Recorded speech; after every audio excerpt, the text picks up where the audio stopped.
January matinee in the A-10 and the 18th all-time meeting between these schools in a series that's really been dominated by the Billikens, who have won each of the last 4 encounters and have never lost to the Rams here in St. Louis. The Billikens coming off a loss at Dayton on Tuesday. And they are now 4-4 in their last 8 games. Travis Ford was not happy with the offense in particular, said they were horrendous offensively as that game went on. I watched that game, and Dayton did a really good job, as you see the drive from the wing by Hargrove, in that Dayton took them out of a lot of their sets. Sometimes pressure does a lot of different things to you defensively, and then in that game, it forced them to go a lot of one-on-one and get out of running their offense all the way through. Meanwhile, Fordham with that win over Duquesne at home on Wednesday by 1. They've now won 2 in a row and 3 of 4 coming into St. Louis here today, where they're looking to win for the first time ever. Shot clock at 3, and a long 3 on the way, and it drops for Darius Quisenberry, the grad student from Springfield, Ohio, who is now, with the departure of Antonio Day, the current leading scorer on this squad. I like the way Kyle Neptune described Darius Quisenberry to us. I said, when you see Quisenberry, what does he mean for your program? He said he's a nasty competitor. Oh, and a missed assignment there. Cameron Cunningham wide open on the backdoor cut, the junior from Greenville, South Carolina. 8 on the shot clock for Fordham. Charlton misses from 3. The Billikens with numbers. DeAndre Jones, and St. Louis has their first lead, with half a dozen minutes left to go in the first half. DeAndre Jones, Euro stepping his way to the basket that possession. You see, notice Fordham, they're always probing, they're trying to get a little closer. Very seldom do they just settle for a jump shot. That possession, nice little hesitation. And what did he do? Put the ball on the floor, tried to get a little closer. Antrell Charlton with his first basket, the sophomore from a small town just west of Jacksonville, Florida. Transfer from Indian River State.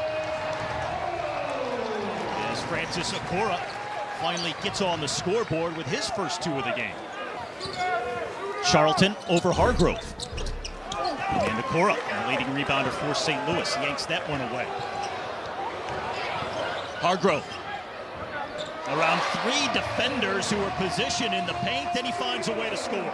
Travis Ford said, hey, sometimes you got to let the offense create the shots for you instead of trying to force them on your own. And give Dayton an awful lot of credit in that game, because their defensive pressure was outstanding. Hargrove. First big dunk of the game for the big man.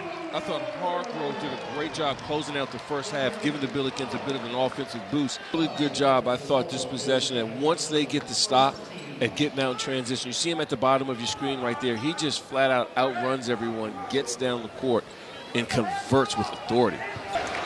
And no second chance opportunity for Fordham. Jimerson straight to the rack. Again, you're really efficient, Jimerson. Straight line dribbles. Sometimes he'll give you a little head and shoulder fake, but 1 or 2 dribbles, and he's letting the ball go. When we talk, sometimes it takes a while for that next man to find his groove. And look, when you're used to being the guy or the man, saying next man up to someone who isn't accustomed to being the man is a tall task. A 3 from Quisenberry, the new leading scorer for this team with the absence of Day. He's been quiet here in this second half. Quisenberry is one of those guys that, you know, when things aren't going well, he'll kind of will himself into some good points. You see here in transition, he's set and lets it go. He's a guy who didn't even play organized basketball until 5 years ago. He just played soccer growing up in Africa. As Ohams, who missed on the alley-oop earlier, this time converts with authority.